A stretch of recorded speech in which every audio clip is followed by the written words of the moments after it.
هو المشروع القومي الأكبر في مصر العاصمة الإدارية الجديدة. تبلغ مساحتها نحو 170 ألف فدان، أي 4 أضعاف مساحة واشنطن، وتعادل 1.5 مساحة مدينة سنغافورة.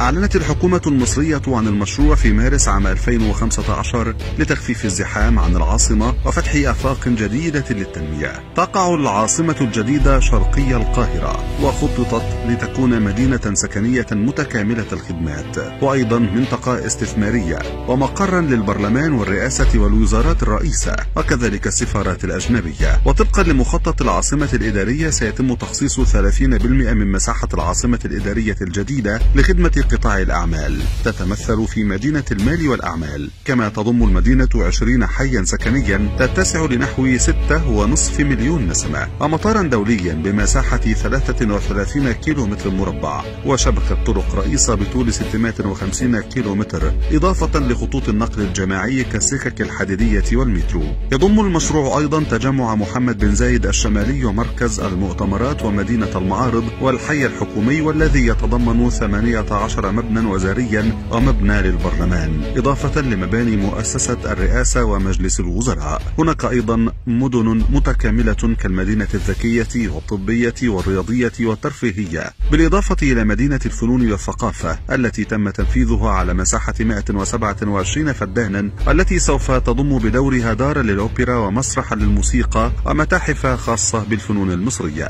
وصفت العاصمة الجديدة بأنها أول مدينة ذكية عربية لمراعاتها أحدث معايير الإنشاء، حيث خصصت 40% من مساحتها للسكن واستيعاب 6.5 ملايين إلى 7 ملايين نسمة دون زحام. وصممت العاصمة الجديدة ليكون نصيب الفرد 15 مترا مربعا من المساحات الخضراء. فيها حديقة مركزية كبيرة تسمى كابيتال بارك، طولها أكثر من 10 كيلومترات، أي ما يعادل مساحة الحديقة المركزية بنيويورك 2.5 مرات. وتضم العاصمة الجديدة أيضا نهرا أخضر بطول 35 كيلومترا، مرتبطا بجميع أحياء وجامعات المدينة ليحاكي نهر النيل بمدينة القاهرة. ويعتبر النهر أكبر محور أخضر في العالم، يحتوي على حدائق مركزية وترفيهية بدخول مجاني على مساحة 5000 فدان.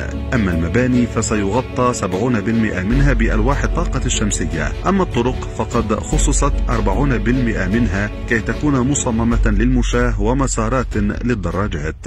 تضم العاصمة الجديدة أيضا مسجدا يعتبر من أكبر المساجد في العالم، تجاوره كنيسة هي الأكبر في الشرق الأوسط. تصل التكلفة الإجمالية لمشروع العاصمة الإدارية الجديدة نحو 800 مليار جنيه، واعتمدت النسبة الأكبر في التمويل على القطاع الخاص واستثمارات الشركات الكبرى بالمدينة. وفيما تشهد مصر طفرة عمرانية استكمالا لمسيرة التنمية، تظل العاصمة الجديدة نموذجا يحتذى في التصميم والبناء وفق أعلى المعايير العالمية، حتى وصفت بأنها بوابة مصر نحو المستقبل.